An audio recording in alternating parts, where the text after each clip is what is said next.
Welcome to Intermittent Fasting for the Win. I'm Mike Saunders, author of the book Intermittent Fasting for the Win. And I'm Jolene Ellis Wygand, longtime faster, preschool teacher, health advocate, and fitness coach at Curbs Clubs for Women. Join with us as we endeavor to help you become more knowledgeable about intermittent fasting. Whether it be an interview with a fellow faster or a podcast featuring a particular subject, we will be sure to give you the tips and information to make you a winner when it comes to IF.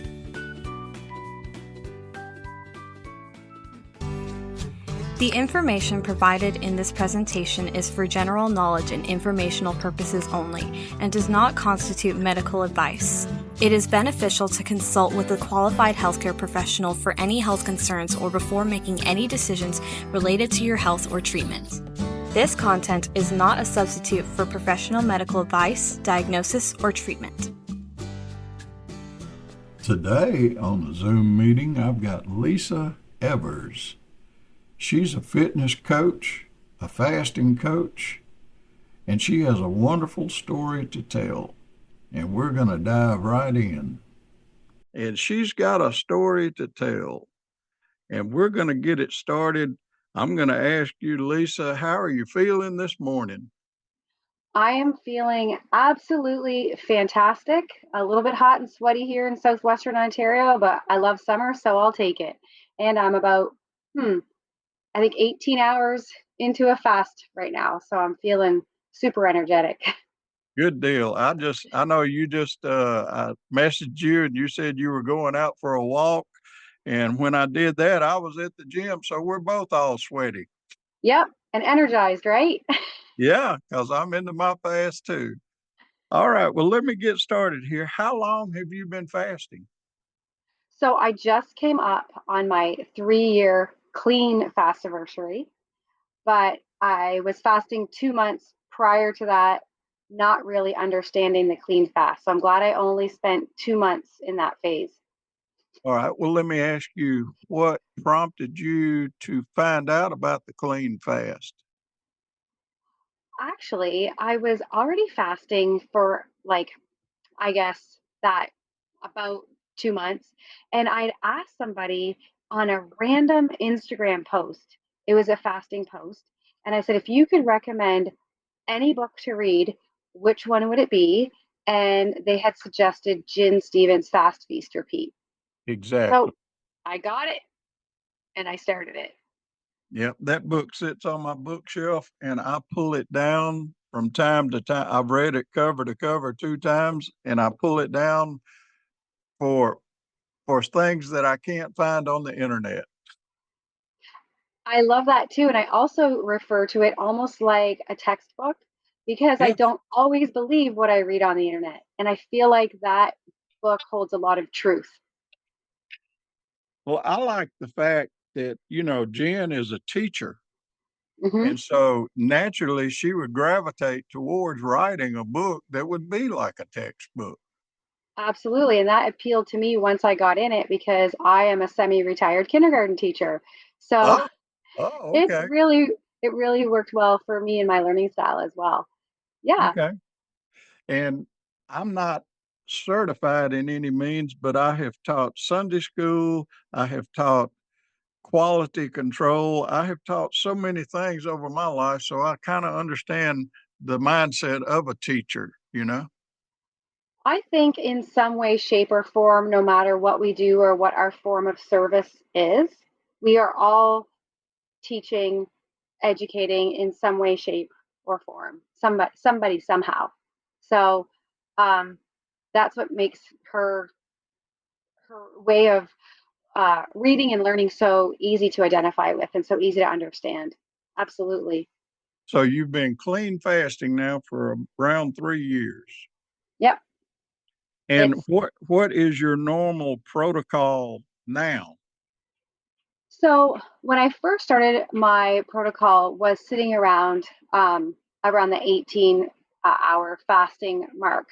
And then once I started to get comfortable and more adapt to the clean fasting, I have been for the past, well, that was only a couple months, so still essentially 3 years, fluctuating in between that 19.5 or 24. Sometimes I'll throw in like today a little bit longer fast, depending on what's happening. Thursday, I already know I'm going to be having a longer fast because of um, my little job that I have that I love to do. And I just use it to like my advantage to help keep that flexible. But I feel the best, honestly, eating every day. I have done a couple of 36, 42 in that area fast, and I'm not going to never do them again. Like I'll do them again, but I just feel my best, my ultimate energy wise at eating every day. Well, it's a study of one, fasting, intermittent fasting, and we have to do what works for us. Absolutely. And I've used my teaching background, and with me being semi retired, has opened up some time for me to help others in this area. So I help people in their journeys as well. And that is the whole thing because I could be a person who likes to eat every day, but I could be coaching somebody who wants to do ADF. And I can still help coach them because a lot of this is that study of one, go by feel. So instead of talking, well, how much did you eat? We talk about, well, how did you feel after you eat? It's so much of going by feel. And I feel like we need to keep that in the forefront because for so many years, a lot of us have been focused on the number, the calorie, the macronutrient. Um, I didn't come from I was restricting calories, but I was coming from, I was also a personal trainer, and I was forcing myself to eat when I wasn't hungry. Oh, eat 5 to 6 small meals a day. So I wasn't even listening to my body's satiety signals by forcing myself to eat. Like I was eating breakfast when I wasn't even hungry. I was forcing myself to eat a snack when I wasn't even hungry, yet I was still undernourished. Wow. Well, that goes back to yesterday. I recorded a podcast with Jelene, Hmm. and and it was called "Is Fat Really Your Enemy?" And it's not talking about the fat we eat; it's talking about the fat that's contained in our bodies as a survival mechanism. And that brings me. You were talking just now about counting calories and counting macros and counting all of that. Uh, I've gotten to the point in my fasting journey that I'm not even counting my weight anymore. I'm going by how do I feel? How do I I? I just love this. I'm so excited because this is what I try to help people with too. How do you feel? Do like it's all literally about you and that internal feeling. And it was to the point where I actually threw out my scale. Keep going. Yeah. So I threw out my scale a couple years ago because it was deciding how my day was going to go and it wasn't healthy for me because it was like, oh, it needs to be this number and then I'll have a good day. So I was like, you know what? I know this isn't good for me. I got rid of it. About 2 years after that, I started fasting and I don't even think about it. I only get weighed once a year when I go visit my hematologist, and I don't even care what it says. I know by how I feel. Yes. That's all it is. And I don't even get all crazy about how clothes feel anymore either. There's going to be changes in my body. I'm a 51-year-old woman. Things are changing. Things are happening. Something might get tight. My body composition might change. That's okay, as long as I'm feeling great, energized. And as long as you know that you are on a healthy regimen. Absolutely. Because you can still, well, this is probably going to happen for the rest of my life, but that's okay. I'm up for the challenge. Those diet brain thoughts and that diet roller coaster, those types of things are still going to creep in. They're going to creep in and challenge me, but I'm up for a challenge. Instead of letting it define me, I'll let it challenge me. I'll be like, fine, I feel that thought. What am I going to do about it now? That thought doesn't make me feel good. I can journal about it. I can ponder on it. I can let it go. I have all these ways of managing those feelings now versus I didn't work out enough yesterday. That means I don't get to eat this today, or I ate this today, so or I worked out today so that I get to eat this today. Like that crazy roller coaster is gone. I don't even think about those things anymore, which has now left me time to think about other things and do other things. That is wonderful. That's like me. In the past, oh, let's just say 5 months, I've gotten serious in the gym. Okay. And I actually gained weight, but I gained that weight because I was building muscle. And you know what? My clothes still fit me. I still wear the same things. Uh, I even feel better, but uh, if I were to look at the scale, I might be disappointed and want to change something. But hey, let me tell you what, I feel so good. I'm not changing a thing. Nope. And what if you had a really, really, really good workout and your muscles are holding on to water and your muscles are doing what they need to heal? That's not a reflection of this on the scale at all. Those are natural processes that your muscles need to do while they're tearing and repairing. So Yes. there's going to be fluctuations, right? And I love that you're getting serious about the gym. I do in my coaching coach people who do work out and people who do not work out. And, there's still lots that we have in common. But I feel like as we age, it is good to do some muscle building workouts at home, in the gym. It doesn't matter where, as long as you're doing something to keep There's your there, muscles and your bones strong. there's plenty of stuff you can do with just your own body weight at your own house. Absolutely. Yeah. So I take Okay, let go me ahead. let me ask you, why did you start fasting? That's a really good one. So, I had spent 30 years on the roller coaster of do not gain weight. I liked where I was. So mine was, what can I do to not gain a pound? So I did 30 years journey of all the diets, all the things. I won't get into it because you can just imagine what most of other former fasters were doing. I was doing too. A lot of the times people were doing it to lose weight. I was doing it to maintain weight. And if I could have gained a pound or lost a pound or two, I would have been happy with that. It's like almost like nothing was ever good enough.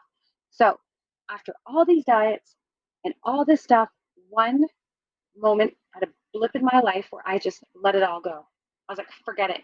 I'm not even going to think about this anymore.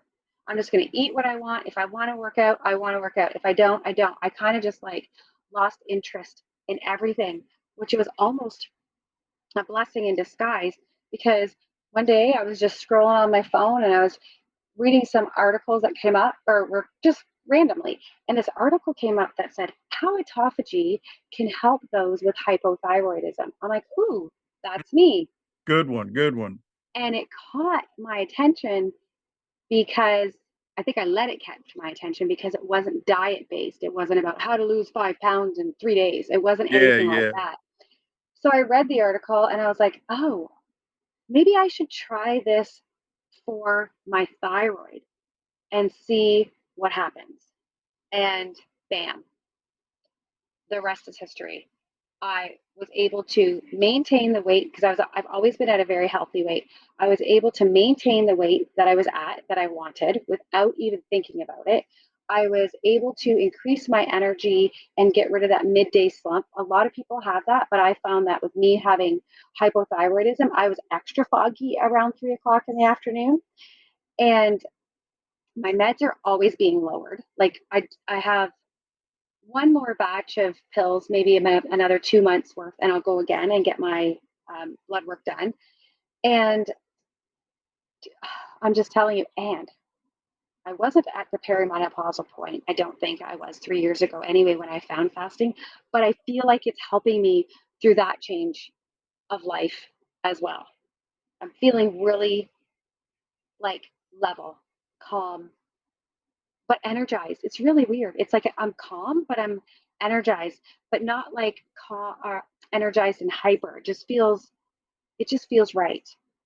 So I, I seriously fell upon it with food. I Yeah. understand. I understand exactly what you're saying, and this is leading me to. I, you keep looking at me and I keep looking down at my scratch pad down here. My next question to you, I don't even need to ask, but I will tell what the question was because this is going to help some people out there. Okay. My next question to you was going to be, what would you consider to be your IBW, your ideal body weight? But I can tell from our conversation that that is not a concern for you any longer.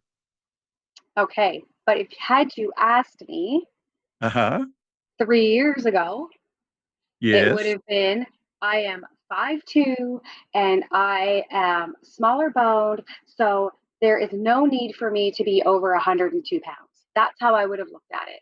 Okay. I would have been like, there's no need, like almost like it was a negative thing, right? Like, really? Like, I think back to me thinking like that. I was like, Lisa, you're smarter than that, or you love yourself more than that. But maybe at that point I didn't. There's that whole self-love and that whole self-acceptance piece that's coming along with Yes. it too. Now it's like, I don't I don't know. This is just who I am. When the doctor weighed me back at the beginning of July, I didn't even look at it.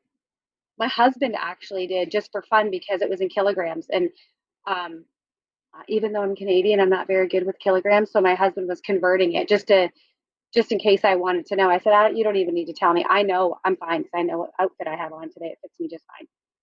Yep. Yeah. So I don't know. It's Myself. my, yeah. Yeah, myself, I get on the scale. I have gone 2 months without getting on the scale. Now, now, when I was first into this, I was tracking my weight and all like that, but I've gotten to the place now, hey, if I feel good and if my clothes start getting looser, then whatever, you know? Yeah.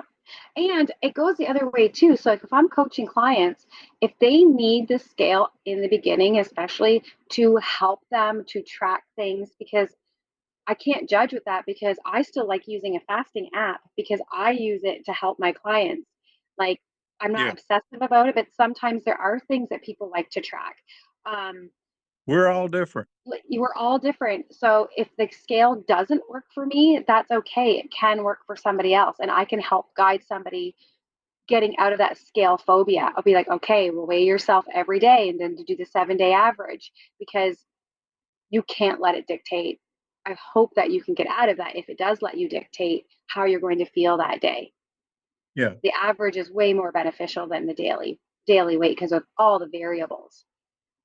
That's something that Wendy taught me. And I really like Wendy Takino and Mm-hmm. her group, Fasting with Wendy. She was the one who taught me. He said, don't go by your daily weight, go by the average. And I learned that and it helped. And then I got to hanging around with Jeline, and Jeline says, well, my scale's sitting up in the closet. She said, and we talked at length about that. And that's how I feel about it now. But you're right. Some people need that scale to keep their motivational level going. Yes, until they can feel what different types of motivation feel like. Yes. That's something that's not outside of them. So that like till they get that internal motivation. Like, when you have a day where you really want to get out for a walk and the weather's not cooperating with you, and then you're almost mad. You're like, come on now, I wanted to go for a walk. That's that different natural motivation where you're motivated by feel and goodness for yourself rather than an outside source. But some people Okay. they need some time to um, change. We don't do this overnight, right? This isn't a quick fix. This isn't like a diet where you can like guarantee results. I can't guarantee anything, but I can guarantee that we're going to have a good time working together, or that talking together, because we might change the way that we think about some things. And fasting has really done that for me as well. That is what helped me realize that I wasn't loving my job anymore and that I needed to make changes. Like, I wasn't in alignment with it anymore. And the clarity that I had in my mind was able to help me release that job, go to the job that I wanted to do part time, and start my fasting business. it helped clear my mind. It also helped me clear out all my closets too, because I'm like, what else can I fast from? I don't need all these clothes, you know. I don't need all this stuff. So my closets in my house are so clean. That's awesome. Well, Yeah. that takes us to the next little section here. In this section, and we have one more after that. Let's talk about NSVs. Let's talk about non-scale victories. Go ahead. So luckily for me, mine have all been non-scale victories because I didn't start fasting as well. Okay, the non-scale victory is I don't feel the need to have a scale in my house. Okay, there we go. But for me, it's mostly all non-scale victories. So mental clarity, reduced brain fog. I actually eat when I'm hungry now rather than forcing myself because that's what the plan told me to do. Um, my thyroid meds are going down. With my hormonal cycle is level, very so much more level than it was even when I first started fasting because sometimes these things take some time.